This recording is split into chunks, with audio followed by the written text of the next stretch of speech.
Bonjour à tous. Donc on se retrouve dans cet avant-dernier cours de Algo. On va corriger l'exercice que je vous ai demandé sur les recherches dans un tableau. On a ça ici. OK. Et on avait donc deux manières de recherche dans un tableau. Une recherche linéaire. Et hop, voilà, si ça marche. Voilà. Donc on a une recherche linéaire, ou alors on a une recherche plutôt binaire. En sachant qu'il y en a un qui va beaucoup plus vite que l'autre, qu'on avait discuté la dernière fois. Le binaire sera beaucoup plus vite rapide que le linéaire. Alors comment ça fonctionne? Première chose, on doit avoir un tableau de nombres entiers triés de manière croissante. Donc on sait que dans un tableau, tous les entiers qu'on va nous donner sont bien triés. OK? Et puis écrivez une fonction recherche linéaire qui recherche si un paramètre entier n est présent dans le tableau ou non. Donc ici, on doit faire donc une fonction, ajouter une fonction, qui s'appelle recherche linéaire, voilà, qui va prendre donc deux paramètres, un tableau, qui est de type tableau, et un entier n, qui est, hop, donc c'est ce qui est ici, un entier n est présent dans le tableau ou non. Et ici, ça va renvoyer donc un booléen, par exemple. Vous pourriez aussi afficher quelque chose qui est dedans. Ici, on va faire quelque chose de bien en disant, tiens, je vais renvoyer un booléen et dans le tableau. Je mets même n et dans le tableau. Voilà. OK. Donc ici, qu'est-ce qu'on va faire? On va parcourir tout le tableau, écrire une fonction recherche linéaire qui recherche un paramètre IN. Donc la recherche linéaire regarde chaque élément, du premier au dernier, et s'arrête dès qu'on tombe sur n ou sur un nombre plus grand que n. Donc ici, qu'est-ce qu'on va faire? On va déclarer un petit indice qui va nous permettre de parcourir le tableau. Alors, il y a plusieurs manières de le faire. Euh, donc là, il y a un booléen qu'on aura besoin d'avoir. Donc on va le mettre ici, on va déclarer ce booléen-là.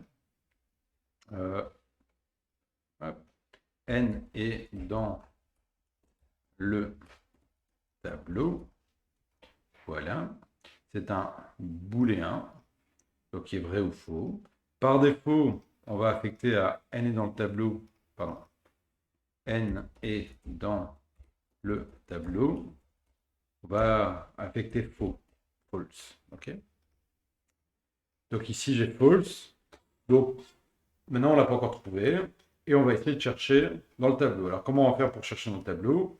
On sait que la taille du tableau, c'est size tableau. Et on va de 0 à size moins 1, tant qu'on n'a pas trouvé quelque chose dans le tableau. OK? Alors, comment on va faire? On va faire simplement, soit on fait une boucle pour, mais il va falloir gérer un peu le i, ce qui sera un peu plus compliqué. Soit on dit tant que i est plus petit que la taille du tableau, Donc là, on va avancer, car il ne faut pas oublier ici d'arriver quelque part et de faire un i++, un i plus 1 en fait, ici, pour incrémenter i. On va parcourir tout le tableau, et là, on va peut-être vérifier si l'élément tableau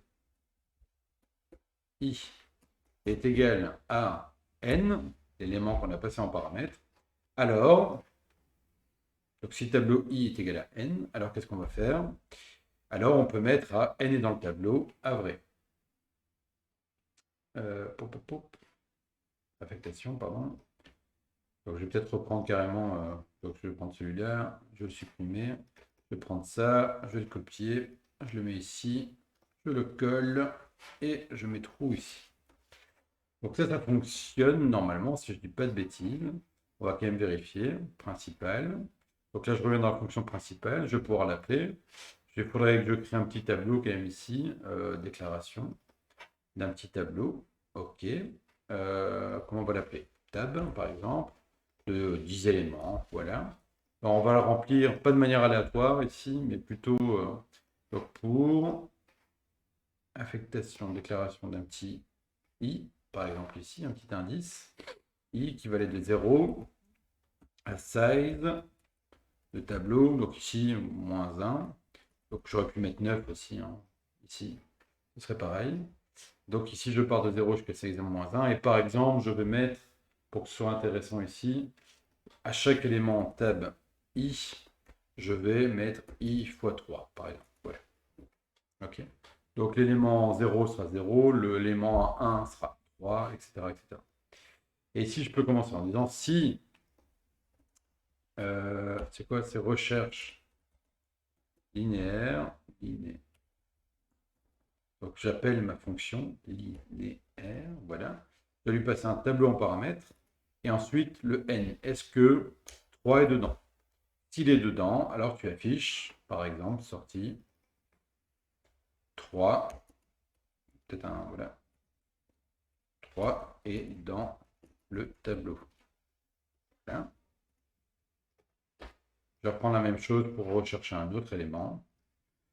Voilà, hop. Je copie, je colle. Et je vais rechercher, par exemple, pas moi, 5. Normalement, il ne devrait pas être dans le tableau. OK. OK. Donc si on part par là, essayer de nous affecter la valeur. J'ai oublié de mettre i à 0 ici. Affectation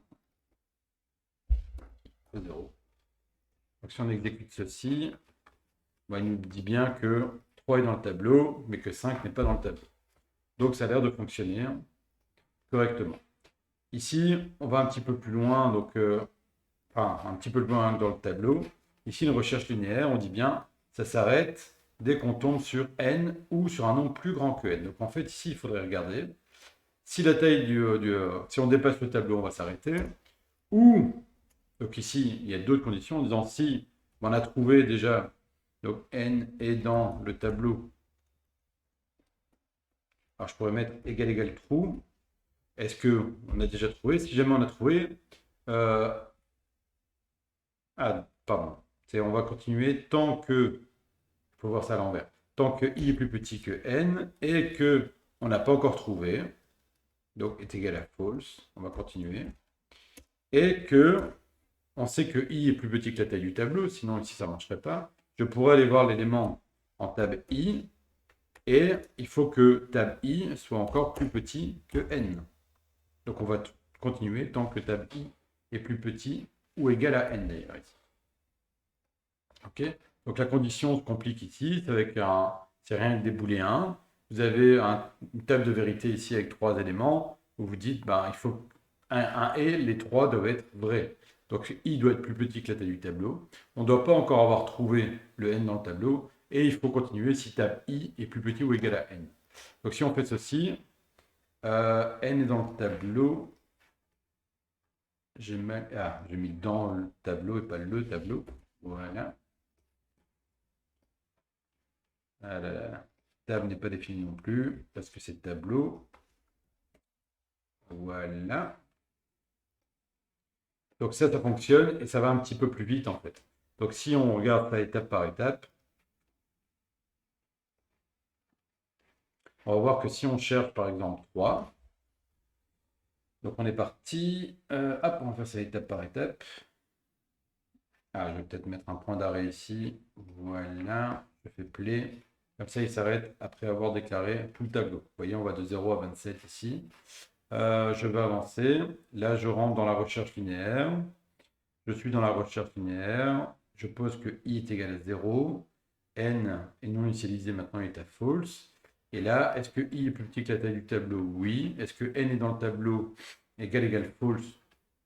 Bah oui. Est-ce que le tableau i est plus petit que n? Donc le tableau i c'est 0. Est-ce que c'est plus petit que 3? Oui. Donc on peut aller dedans. Est-ce qu'il est égal à n? Non. Je fais i plus 1. J'ai toujours les mêmes conditions, sauf que ici maintenant, tableau i est égal à n. Donc tableau 1 est égal à n. Mais c'est toujours vrai, donc je vais rentrer dedans. Je vais y aller. Hop, il y a i plus 1. Maintenant, le tableau dans le tableau est égal à vrai, donc c'est pas égal à false, donc il peut s'arrêter, il va sortir de la boucle. Donc c'est très rapide pour le premier élément. Ok. Si on regarde le deuxième élément, donc ça maintenant il va afficher 3. Pour le cinquième élément, enfin, Pardon, c'est pas le cinquième élément, le numéro 5, plutôt ici. Là, j'ai le même début. Je mets donc false dans n et dans le tableau. Après, je vérifie si le tableau, donc ici en position 0, est-ce qu'il vaut n? La réponse est non. Je vais faire i plus 1. Ici, je vais vérifier si i est toujours plus petit que la taille du tableau. Donc ça, oui. Ensuite, on a n est dans le tableau est égal à false, oui, c'est bien égal à false. Et le tableau i est plus petit que n. Tableau i, c'est 1, i bien plus petit que n. Donc on peut avancer. Et maintenant, on arrive sur 2. Est-ce que 6, c'est plus petit que 5? Non. Donc là, en fait, il va s'arrêter. Ok, donc on a dépassé le nombre 5 dans le tableau. Et vu qu'on sait que c'est trié, il ne sera pas dans le reste du tableau. Donc on peut s'arrêter. Et là, donc il va dans le côté faux. Il n'affiche rien. Il affiche ça. Voilà, ça c'est la recherche linéaire. Donc j'enregistre ça. Quel numéro? 29. Je vais enregistrer ça ici. Hop, enregistrer sous. Voilà. Exo 29. Enregistrer. Voilà. Pour l'exercice, donc 30, on a toujours cette même recherche dans un tableau trié. Ok. Oups. Voilà. Un tableau donc trié. Hop, nombre trié de manière croissante. Et ici, la recherche binaire, on va plutôt regarder la moitié, donc le centre du tableau. Donc j'avais fait un dessin la semaine passée. Yep. Donc ici, c'est pour le deuxième. Hop. Donc la semaine passée, j'avais expliqué qu'on va prendre un tableau d'une certaine taille. On va prendre l'élément du milieu. Si l'élément du milieu est plus petit, par exemple, que le n qu'on cherche, si ça, c'est plus petit que le n qu'on cherche, on sait que ce n'est pas celui-là, mais on sait aussi que ce n'est pas tout cela. Et on va reproduire la même chose en prenant hop, une deuxième partie en disant, ben voilà, maintenant dans ce qu'il reste, je prends la moitié et je vais le comparer à n. Si imaginons qu'il est plus grand que n, s'il est plus grand que n, alors, donc l'élément ici est plus grand que n, je sais qu'il n'est pas ici. Ok, que n qu'on cherche n'est pas dans ces éléments-là, et s'il est strictement plus grand, il ne sera pas là non plus, etc., etc. Donc en fait, on va arriver jusqu'au moment où on devra faire ça. Alors qu'est-ce qu'on va faire ici? On va simplement maintenir, donc si je reviens en arrière, peut-être sur tout cela, on va maintenir deux indices, qui est le minimum et le maximum de notre recherche. Quand on va comparer, donc on va prendre le minimum, le milieu, donc le milieu sera ici, l'indice du milieu, où j'aurai un seul élément. Quand je vais, par exemple, dire bah, tout cela, j'en ai plus besoin, qu'est-ce que je vais faire? Le milieu, je vais l'oublier un petit peu. Enfin, c'est pas exactement que je vais l'oublier, mais je vais mettre le minimum ici, en disant bah, maintenant, hop, tu vas partir à milieu plus 1. Ok, et là, j'ai le maximum. Si je recoupe encore, pardon, yep. Si je recoupe ici, voilà. Maintenant, c'est plus grand que n, par exemple.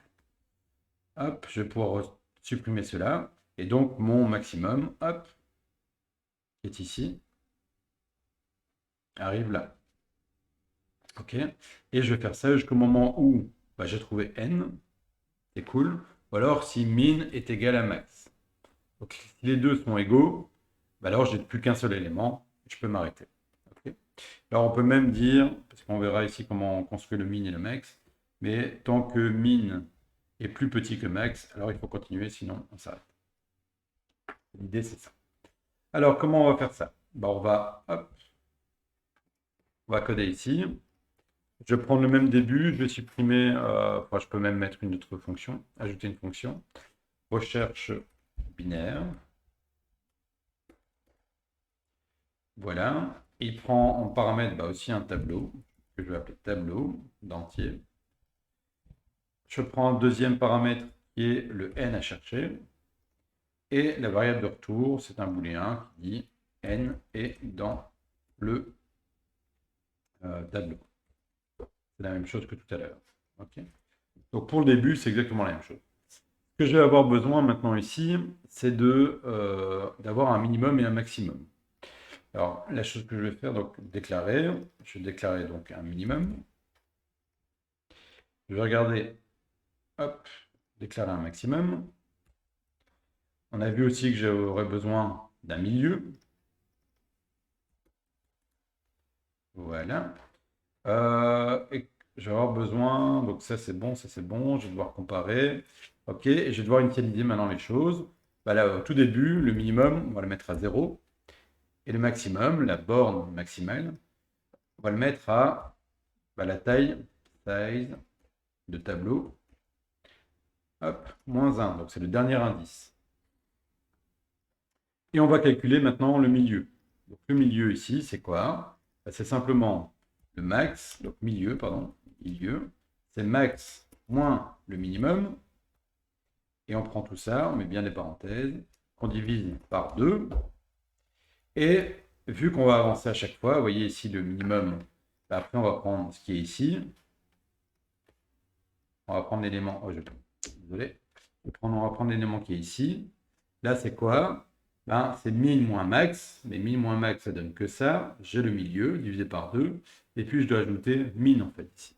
Je ne sais pas si tout le monde voit ça, mais vous faites sur les petits exemples et vous verrez que en fait c'est min plus max moins min divisé par 2. Au départ c'est 0, donc ça marche bien. Et si je suis déjà à 5 et j'ai 10 éléments, je fais 10 moins 5, ça fait 2,5.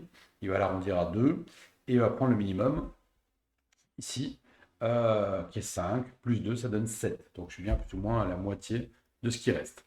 Ok? Donc maintenant, qu'est-ce que je dois faire? Je dois vérifier si le n qui est au milieu, donc enfin, si n, pardon, donc le tableau, ce qui est au milieu de mon tableau, si c'est ça, est égal à n, ou plus petit ou égal peut-être. Plus petit, donc il faut réfléchir, est-ce que si c'est plus petit que n, si c'est plus petit que n, qu'est-ce qu'on va faire? On va peut-être commencer par là. Si c'est plus petit que n, ça veut dire que j'ai trouvé, donc je suis sur le milieu et tout ce qui est à gauche est plus petit que n. Bah là, ce que je dois faire, il faut que je change mon minimum en disant bah, le minimum devient le milieu plus 1. Est-ce que vous voyez ça? Donc ici, on a le minimum qui est là.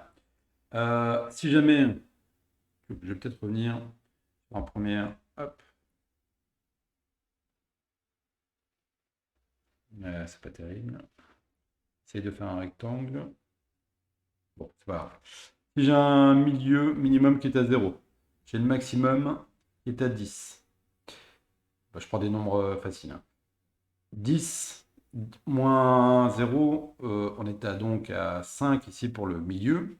Et je sais qu'en 5, donc en position 5, en fait, j'ai plutôt vu ça comme ça ici. En position 5, donc le minimum c'est 0 et le maximum c'est sur 10.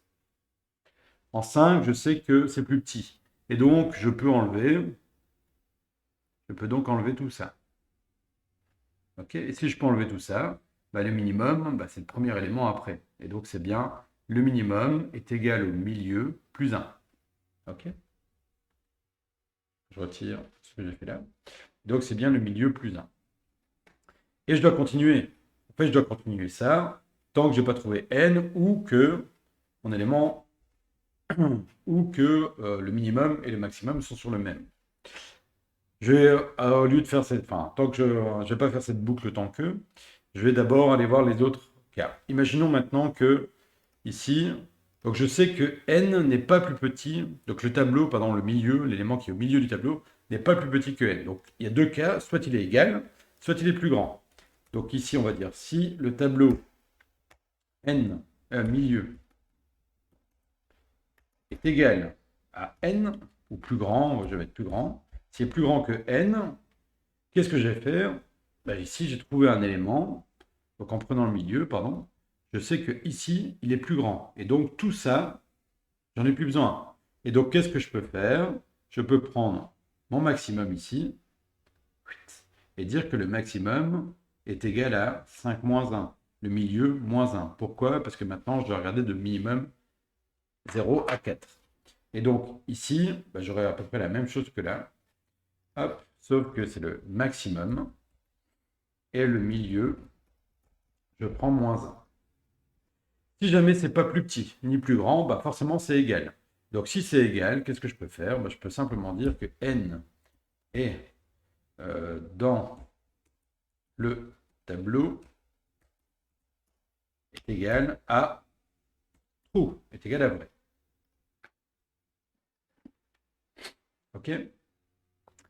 Ça marche bien si je suis exactement, je cherche un élément en plein milieu. Donc tout ce que j'ai fait maintenant, c'est changer ça, mettre les barrières. Donc c'est changer les barrières et dire que maintenant mon minimum est là, mon maximum est là, le minimum est là. Maintenant, ce qu'il faut dire, c'est qu'il faut recommencer le même processus. Ben, ça, c'est pas très compliqué parce que ce que je dois faire, c'est simplement recalculer le milieu, comme ici, puis revérifier si le milieu est plus petit, etc. Et je dois faire ça plusieurs fois, tant que... Et là, on va essayer de chercher la condition. Donc, tout ça, je vais le prendre. Voilà. Je prends, je coupe, et je vais faire ça tant que, une petite boucle tant que, hop, et si c'est vrai, ben, je recolle directement. Donc, tant que la condition sera vraie, on va recommencer, calculer le milieu, etc. Alors, c'est quoi la condition? Ben, c'est tant que je n'ai pas trouvé. Donc, tant que n est dans le tableau égal false, tant que je n'ai pas trouvé, et que le minimum est plus petit que le maximum. Donc, s'il est égal, on peut encore le regarder. Mais s'il est, je pense, petit, tant qu'il est plus petit, oui. Tant qu'il est plus petit que le max. Je pense que c'est bon. On va quand même vérifier après. Mais il faut continuer. OK? À la fin de ça, je fais sortie soit parce que je suis arrivé sur un élément et c'est pas le bon, soit je suis arrivé sur l'élément qui correspond à n. OK? Et ça, le n est dans le tableau, sera renvoyé. Alors, maintenant, dans la principale, la boucle principale, ce que je vais faire, c'est voir si la recherche binaire fonctionne. Donc, je vais venir ici, je vais faire binaire, tab 3, et binaire ici, hop, tab 5. Alors, je vais déjà faire play, et faire play. Alors, n est dans le tableau, n'est pas initialisé. J'ai oublié d'initialiser, n est dans le tableau. Il faut l'initialiser d'abord à false, pour dire tant que c'est faux, ben, il faut chercher à un moment où c'est vrai. Et si jamais je trouve jamais, ouais, je trouve aucun élément qui est identique, ben, ça doit retourner false par défaut. Donc on va refaire tourner ça. Donc 3 est dans le tableau, 5 n'est pas dans le tableau. Donc là, ça a l'air de fonctionner. Qu'est-ce que je vais faire ici en plus? Je vais quand même vérifier. Donc un élément qui est en plein milieu du tableau. Donc ça, pour ça, je vais prendre ça. Je vais venir ici. Je vais regarder un peu comment ça fonctionne déjà. Donc je fais play. J'ai mon tableau. Regardez bien maintenant comment ça fonctionne. Donc j'ai min, le max, le milieu. Le minimum est à 0. Le maximum est à 9. Et le milieu est donc à 9 moins 0 plus 0. Enfin, 9 moins 0, pardon, divisé par 2, ça va donner 4. Il va donc mettre ça sur 4. Là, je vais comparer donc, le tableau milieu, donc c'est-à-dire tableau 4. Donc là, j'ai 12. Est-ce que c'est plus petit ou plus grand que n? Est-ce que 12 est plus grand que n? Non. Donc on passe dans le faux. Est-ce que est plus petit que n, pardon? Non, c'est plus petit que n, désolé. Est-ce que le tableau milieu est plus grand que n? Est-ce que le tableau milieu est plus grand que n? Ben oui, il est plus grand. Donc il est plus grand, donc max va devenir max le milieu moins 1, pardon.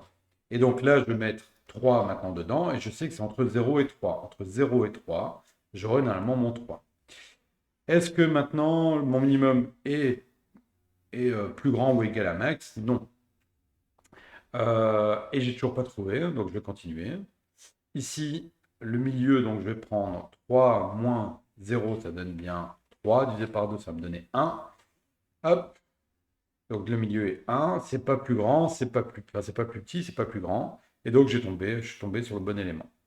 Donc ça, c'est assez facile. J'ai terminé, je sors directement, j'affiche. Pour 5. Pour 5 ici, donc on refait la même chose. On a exactement le même début avec 12. Hop, j'arrive entre 0 et 3. Ici, maintenant, j'arrive sur le 1. Le 1, c'est quoi? C'est 3. Et moi, je recherche 5. Donc, est-ce que 3 est plus petit que 5? Oui, il est plus petit que 5. On va prendre le vrai. Ici, maintenant, on arrive sur milieu est égal milieu plus 1. Et donc, j'ai l'élément 2 pour le minimum. OK. Et donc, je suis en train de chercher entre 2 et 3. C'est les deux positions que je n'ai pas encore regardées. Je viens ici, je fais 3 moins 2, ça donne 1. 3 moins 2, ça donne 1. Plus 2, ça donne 3. Donc, le milieu, maintenant, est à... pardon. 3 moins 2 est égal à 1. Divisé par 2, ça donne 0,5. Il transforme ça en entier, ça donne 0. 0 plus 2, ça donne 2. Je vais y arriver. Tableau milieu plus petit que n. Est-ce que le tableau milieu, c'est quoi? C'est tableau 6 ici. Est-ce que 6 est plus petit que le 5 que je cherche? Oui, il est plus petit. Donc ici, hop. Ah non, 6 n'est pas plus petit que 5, je suis bête. Il est plus grand que 5, donc là on va aller sur max est égal à milieu moins 1. Ok, et c'est là que je vois qu'il va avoir... Ah non, il risque pas d'avoir d'erreur, je pense. Je réfléchis en même temps. Mais donc ici, ça fonctionne correctement. Il est arrivé sur un nombre. Il dit, bah voilà, maintenant j'ai mon max qui est à 1. J'ai le minimum qui est à 2. Minimum est toujours plus petit que le max. N'est pas plus petit que le max, et donc on peut s'arrêter. Et je n'ai pas trouvé. Donc il est toujours à false ici. N est dans le tableau, est à false. Voilà. Et donc il n'affiche pas. Ok. Essayons avec un autre nombre ici.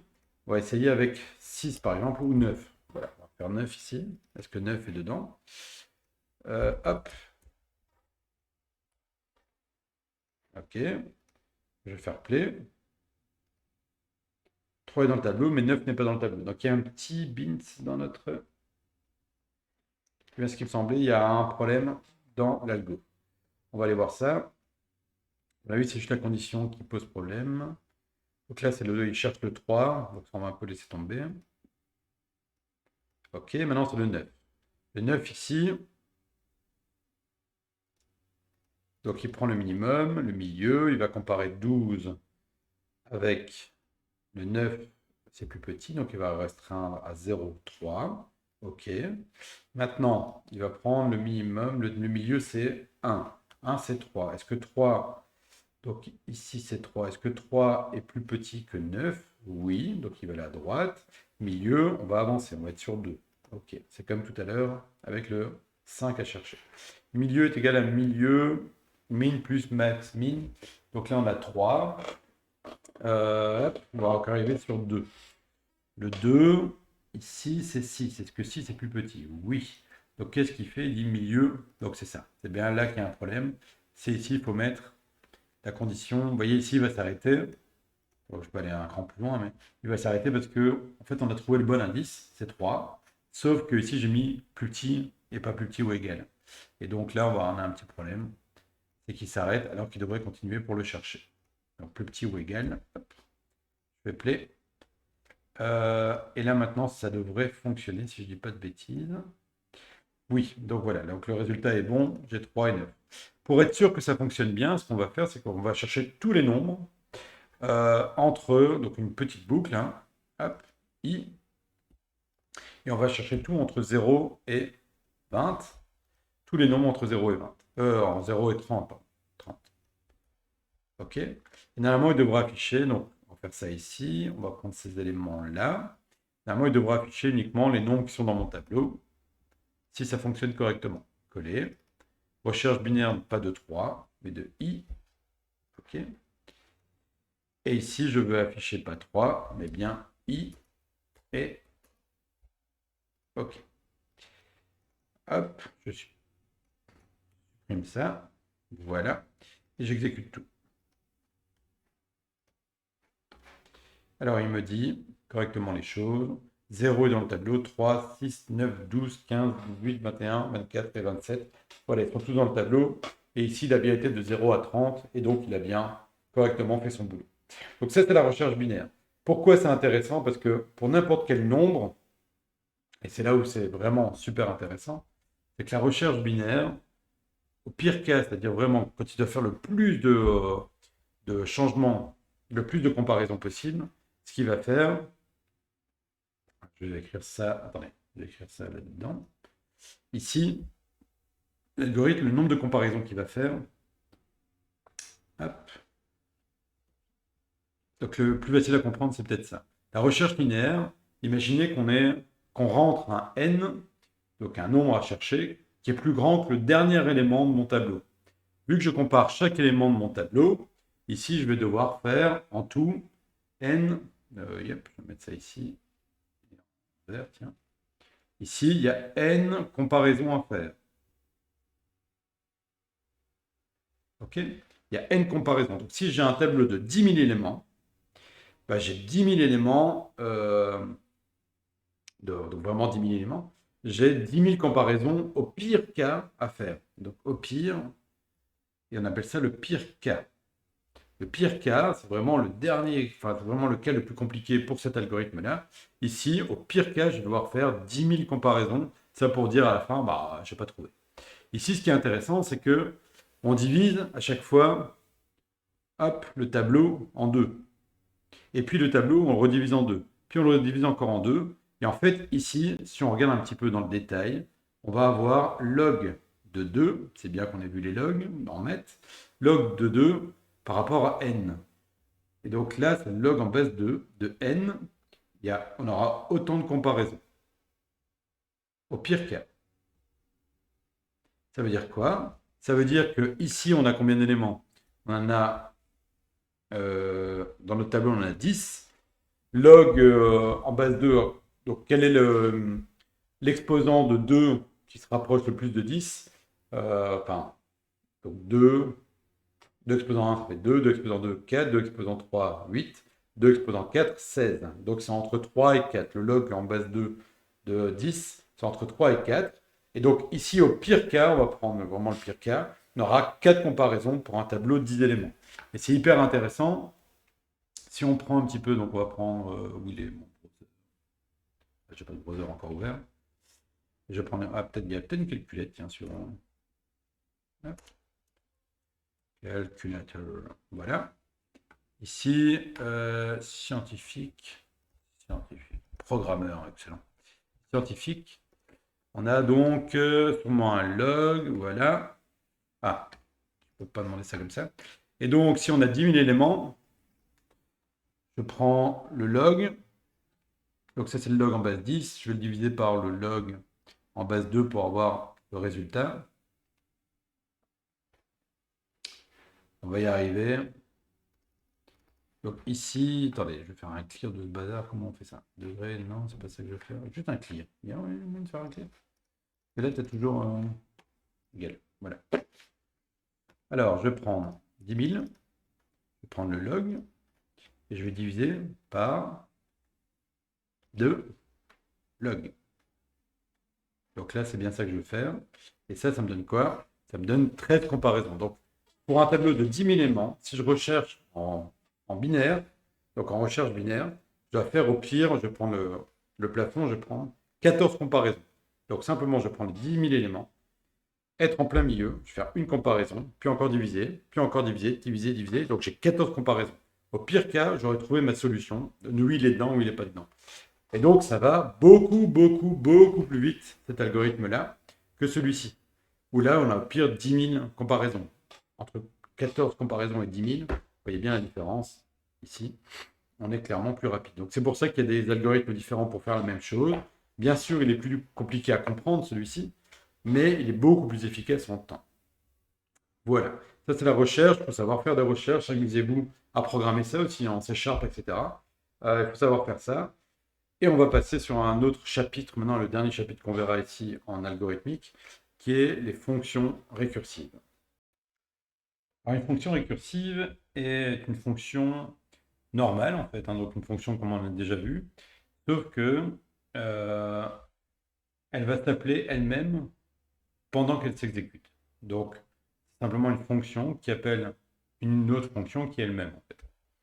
On parle également de définition récursive ou d'appel récursif de fonction. Alors, on va voir un petit exemple ici. Qu'est-ce qu'on voit? On voit ici qu'on a... Donc, hop. Voilà. On voit qu'on a une fonction qui s'appelle reverse n, qui prend en paramètre deux paramètres. Une chaîne de caractères et un entier n. on va déclarer une nouvelle chaîne de caractères, reverse, qu'on va renvoyer ici à la fin.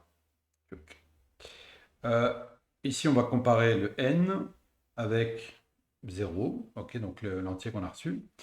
Et si jamais c'est plus petit que 0, bah, simplement, on va renvoyer une chaîne vide, ok. Si c'est plus grand que 0, en fait, on va venir ici, plus grand ou égal, et voilà, là, c'est là où c'est intéressant, c'est que on va utiliser reverse n ici. Et donc là, on a une fonction récursive qui fait certaines choses. On va peut-être commencer par un exemple encore plus simple. Donc ici, je vais prendre ça, je vais enregistrer ça, enregistrer sous. Ça, c'est exo30.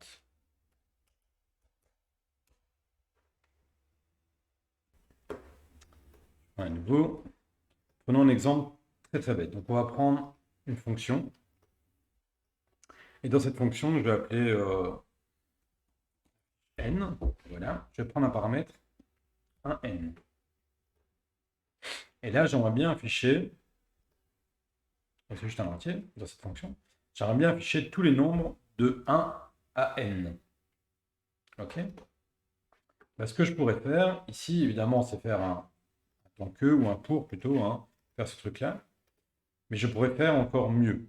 Donc ici, ce que je pourrais faire, c'est dire si n, pas encore mieux, c'est différent. Si n est plus petit que 1, donc j'aimerais bien afficher de 1 à n. Si jamais il est plus petit que 1, bah, tu affiches directement. Donc la sortie, hop, tu affiches n. Voilà. Donc s'il est plus petit ou égal à 1, tu affiches n. S'il n'est pas plus petit que n, que 1, on va rappeler, donc appelle une fonction, on va rappeler affiche n, vous voyez que c'est la même fonction, sauf qu'on va appeler avec n-1. Je vais y arriver. Avec n-1. Donc j'appelle la même fonction, mais avec un paramètre différent. Donc si j'avais 10, maintenant je viens de l'appeler avec 9. Puis je vais l'appeler avec, donc il va venir ici, ça c'est plus petit, n est pas plus petit ou égal à 1, et donc il va venir ici, il va appeler avec 6, 5, 4, 3, 2, 1, et quand il arrive à 1, il affiche n. Alors imaginons maintenant que je ne fasse pas ça, je vais l'écrire autrement, en fait je pense que ce sera plus simple à lire. Ça, je vais le couper, hop, je vais le coller ici, et ça je vais inverser la condition. Donc je vais expliquer ce que j'ai fait. Hop, voilà. Donc affiche n ici, si jamais c'est plus grand que 1, je demande d'afficher d'abord n-1. Si j'ai 10 par exemple, donc on va appeler ça on va le faire vraiment, on va afficher peut-être pas avec 10 mais avec hop, je vais demander d'afficher n et je passe en paramètre 3 par exemple. Alors comment ça va se passer? Regardons un petit peu ceci, est-ce qu'il n'y a pas, non, bon, on va aller comme ça. On va aller étape par étape. Donc affiche n va être appelé. Donc il appelle la première fois cette fonction en lui passant 3. Il vient ici, est-ce que n est plus grand que 1? Ben oui, il est plus grand que 1, donc il faut appeler affiche n moins 1. Donc n maintenant va être appelé. Donc ici, il faut bien comprendre, ce n'est pas très visible hein, malheureusement dans le logarithme. Qu'est-ce qui s'est passé? Je suis dans donc, la boucle principale. Hop, je vais mettre ça là. Je suis dans la boucle principale, la fonction principale, il n'y a pas de boucle, pardon, et je viens d'appeler affiche n3. En passant dedans, qu'est-ce qu'il a fait? Je vais venir ici. Il est venu ici, n. Est-ce qu'il est plus grand que 1? Non, il faut appeler donc affiche n. Il est toujours en train d'appeler affiche n3, mais il vient d'appeler à l'intérieur affiche n2. Ici, je vais avancer d'un. 2 n'est pas plus grand que 1, donc il demande d'afficher n1. Hop, affiche n, et puis 1. Maintenant, ça devient intéressant. Donc là, il va rentrer de nouveau dans la fonction affiche n, même si c'est une nouvelle instance de la fonction. Il vient de la rappeler. N n'est pas plus grand que 1. Donc il va passer directement afficher 1. Donc qu'est-ce que ça va faire ce truc-là? Il va afficher 1, c'est-à-dire que pour l'instant sur la console, hop, il affiche 1. Hop, donc là sur la console ça va s'afficher, et puis là on a terminé. Terminé, ça veut dire quoi? Ça veut dire que on a terminé l'exécution de celui-là, et on revient dans la fonction qui a appelé affiche1. La fonction qui a appelé affiche1, c'est quoi? Donc si on vient ici, on fait un cran après. En fait, on était en train d'appeler ici affiche1 quand on était dans affiche2. Et donc là, il vient de finir d'afficher 1. N, si on regarde un peu les paramètres ici, hop, N vaut 2, parce que je suis bien, pardon, parce que je suis bien ici dans N2. C'est pas juste changer complètement d'écran? Non? Bon, dommage. Donc, je suis bien dans affiche 2. Et donc, ici, il a terminé d'appeler affiche 1. Il va venir ici, il va appeler afficher N. Et donc là, il y a un 2 qui va apparaître ici. Et il a fini, donc on a fini, si on arrive sur la fin, d'appeler affiche 2. Vu qu'il a fini, il va retourner dans affiche 3, qui a fini d'appeler, donc on va aller un cran plus loin. Hop. Ici, il a fini d'appeler affiche 2.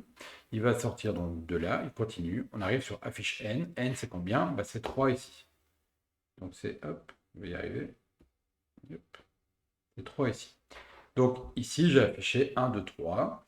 J'ai terminé ça. J'affiche. Je peux afficher la console comme ça, vous verrez que ça marche.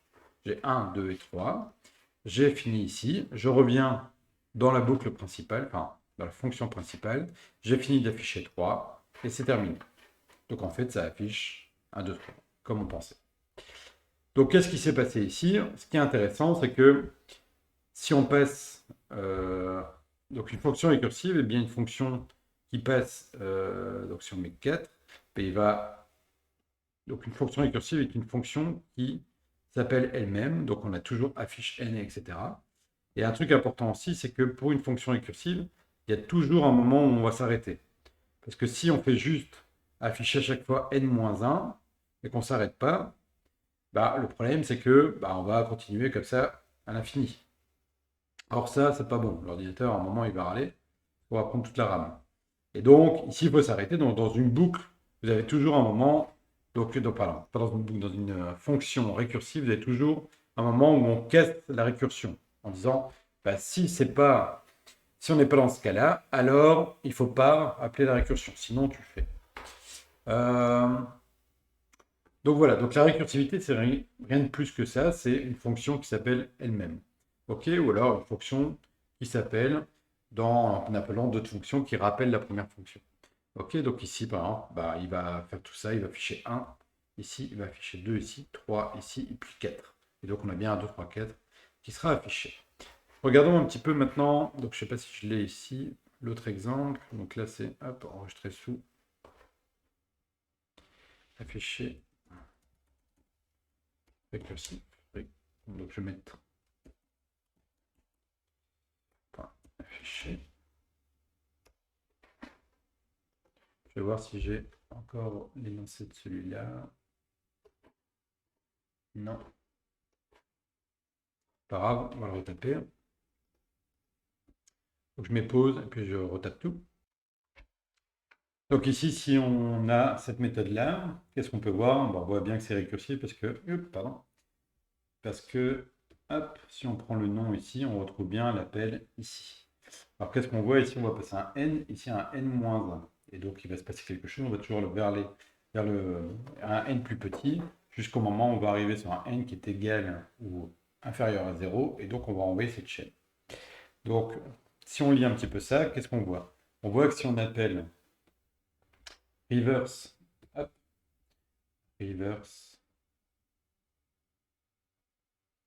n en lui passant une chaîne de caractères, par exemple hello, voilà, et on lui passe un nombre, alors ici je vais mettre 4, qu'est-ce qui va se passer? Il y a un moment, il va appeler, donc ici on voit que c'est plus grand, alors il fait char at, vous voyez ici, char at n, donc char at n c'est quoi? Hop, char at n c'est une fonction qui est définie, qu'on a déjà vu dans Flogorythme, et char at n va donner le 4e caractère en fait, à partir de 0, de la chaîne de caractères. 1, 2, 3, 4, 5, donc c'est la 5e. Ici, vu que ça commence à 0. Donc, en fait, tu es en train de mettre un O. Et puis, il dit ici, derrière, tu mets le résultat de reverse n, avec toujours hello, hein, str. Et maintenant, tu mets 3. Qu'est-ce qui va se passer? Bah, il va venir ici. Il va dire, bah, maintenant, n est toujours plus grand que 0 ici. Donc, tu prends le caractère numéro 3. Donc, c'est un L. Voilà. Superluette, reverse, n, str, 2. Et puis, il va dire, ah oui, mais attends, ici, c'est... ici, maintenant, c'est la deuxième, donc la troisième ligne, donc c'est L. Et puis, vous avez compris que c'est 1. Hop, puis après, le 1, c'est E. Et 0. Maintenant, j'arrive en 0. 0, est-ce que c'est plus grand ou égal à 0? Oui. Donc là, je vais encore appeler hello, donc le H, pardon. Hop, je vais faire un et puis là, je vais appeler avec moins 1. Moins 1, j'arrive dans le cas, pardon, j'arrive dans le cas par ici. OK? Et donc, si j'arrive par là, là, j'ai reverse égale, etc. Donc, ceci, donc l'appel de ceci va renvoyer ceci. Et donc, c'est comme si j'avais ici ceci. Et donc, ça plus ça, qu'est-ce que ça fait? Ben, juste la lettre H. OK? Ça, c'est quoi? Ça, c'est mis dans reverse ici. Vu que c'est mis dans reverse, je dois renvoyer ici reverse. Donc, le résultat ici de tout ça, hop, c'est H. Et où est-ce qu'il est renvoyé ce résultat? Ben, c'est le résultat de l'appel d'ici. Et donc, je vais retirer tout ça. L'appel de ça pardon, est renvoyé et remplacé par ça. Ça va donner quoi? Donc, je vais effacer cette partie-là. Voilà. Qu'est-ce que ça va donner ici? Ben, ça et ça donne EH. OK? Une fois que ça c'est fait, on peut retirer. Le EH, c'est quoi? C'est le résultat de l'appel avec ça. Et donc, on peut remplacer ceci par EH. Je peux effacer ceci. Ceci est oublié. Et puis, on peut continuer comme ça. Pardon. On peut continuer comme ça. Donc, L, E et H. L, E, H. OK. Ça, c'est le résultat hop, de l'appel qui est ici. Et donc, si c'est le résultat de l'appel, ceci est remplacé par ça. L, E, H. Voilà. Là, c'est exécuté. Et ça donne L, L, E, H. Et ça, c'est quoi? C'est le résultat, pardon. Le résultat, voilà, de l'appel qui est ici. Et donc, l'appel qui est ici, encore une fois, pouf, je retire tout ça. Je peux le remplacer. Alors, au lieu de le recopier chaque fois, je pourrais le prendre. Non, je ne pourrais pas le prendre. Bon, bref. Pas très compliqué, vous avez compris. Je peux le mettre ici. Et donc, ici, ça et ça donne quoi? Ben, le haut, voilà. Le haut qui est ici peut être collé simplement ici le PLU. Voilà. J'essaie d'aller un peu plus vite, c'est un peu plus long. Et donc, ici, on aura simplement O. Oups. On le O et ceci. Et ça, c'est quoi? C'est l'appel du premier appel. Et donc, le résultat de ce que j'ai appelé, c'est hello. Et donc, en fait, reverse n, bah, c'est bien dire tu commences au quatrième élément et tu me renverses, en fait, toute la chaîne de caractères. Donc, vous avez ça ici, les reverse n.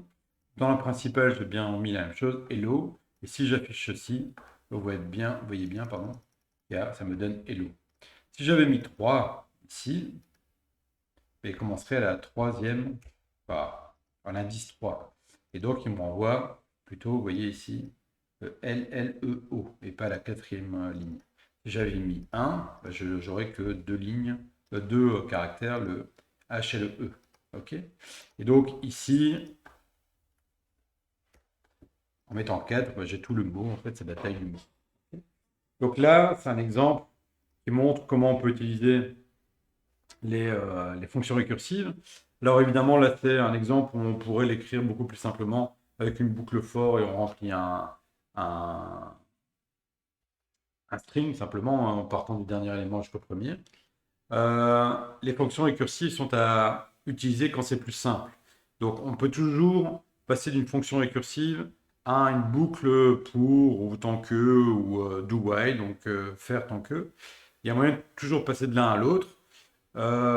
Mais parfois, c'est plus simple de le voir en récursif que voilà, que de le voir en boucle. Et donc ici, je vous propose un petit exercice qui est d'écrire une fonction affichée n qui prend une chaîne str et un nombre n en paramètre qui affiche n fois cette chaîne de caractères sans utiliser de boucle ici. Donc ce que je vous conseille, bah, c'est de arrêter la vidéo ici et d'essayer ça. Donc affiche n, prend un string en paramètre, un nombre de fois, et vous affichez, je ne sais pas si vous mettez hello 3, ben, il affiche hello, hello, hello, mais tout ça sans aucune boucle. Ici, vous avez hop, vous avez la fonction suivante qui passe en paramètre 3 et 3. Et si on lui passe 3 et 3, qu'est-ce qui se passe? Donc là, regardez bien ça, essayez de le faire à la main. Ok, vraiment, prenez du temps pour le faire. Regardez un peu ce qui se passe. Ça veut dire quoi? Appeler. Donc là, c'est arbre de Noël, nombre d'étages, étage courant. Vous regardez ici, il y a l'appel récursif. Il y a l'appel récursif qui se fait bien donc ici. Hein. Et ici, hein, il y a des étoiles. Ok, et des étoiles qui sont affichées. Là, il y a des espaces qui sont affichés. Essayez de comprendre un peu ça. Et ensuite, je vous demande d'écrire une fonction récursive qui calcule la factorielle d'un nombre passé en paramètres. Je vous rappelle que la factorielle, c'est, si c'est n factorielle de n, c'est pas 5, pardon. J'ai 5 en tête, alors je le dis. Donc c'est n fois n-1 fois n-2 fois jusqu'à arriver à fois 1. Ok, donc la factorielle de 5, c'est 5 fois 4 fois 3 fois 2 fois 1. Ceci, je fais le calcul, ça me donne le résultat et je l'affiche. Ok, donc là c'est 2, 6, 6, 24, 24 fois 5, 120. Ok, donc là, il faudra afficher 120. Ok, donc une fonction récursive qui calcule ça. Il n'y a pas de boucle ici, il faut vraiment savoir le faire sans boucle. Et en sachant que vous recevez en paramètre un tableau de nombres triés de manière croissante, écrivez une fonction recherche binaire, comme on l'a déjà fait. Ok, comme je l'ai fait dans la vidéo ici, recherche binaire, qui coupe en deux à chaque fois le tableau, qui regarde à gauche ou à droite en fonction c'est plus grand ou plus petit, mais qui va chercher une manière binaire là-dedans, sans utiliser de boucle. Alors comment on fait ça? Bah, simplement, on a une première fonction qui va regarder entre le début et la fin, donc on a un min et max qui sont passés en paramètres entre 0 et le dernier élément. Et puis on va rappeler la fonction en disant bah, commence à chercher un peu un peu à droite ou un peu à gauche. Okay, donc on change le minimum et le maximum dans les paramètres de la fonction qu'on appelle de manière récursive. Donc voilà, donc on va essayer de faire ça pour la semaine prochaine. L'exercice, le premier exercice ici, on va le corriger tout de suite. Donc ici, ça je peux enregistrer, comme ça je vous donne tout ça. Voilà, donc verse et c'est récursif. Récursif, oui. Voilà. Et alors on va faire l'exercice donc 31. Donc ici on me demande d'avoir une fonction affiche n. Affiche n. J'ai donc une nouvelle fonction que je dois créer ici. Affiche n qui prend en paramètre une chaîne de caractères str. Donc on va mettre str chaîne de caractères. Évidemment j'aurais pu l'appeler autrement. Et n qui est un entier. Ok. Et il faut afficher n fois ce truc-là. Alors comment on peut faire en récursif? C'est assez simple. Il faut toujours se poser la question. Donc pour faire du récursif, la bonne technique, c'est de se demander ce que je fais à l'étape maintenant, à une étape. Imaginons que je suis à l'étape où je dois encore afficher 5 fois quelque chose. Je pourrais très bien dire si n est plus grand, donc est plus grand que 0, donc là par exemple, oui, je suis à 5, qu'est-ce que je dois faire? Je dois afficher str. Ok. Si jamais je suis plus petit ou égal à 0 d'ailleurs, hein, enfin, si je suis plus petit ou égal à 0, bah, je dois rien faire, c'est terminé. Par contre, je dois faire ça. Donc j'affiche, donc si n est plus grand que 0, je l'affiche.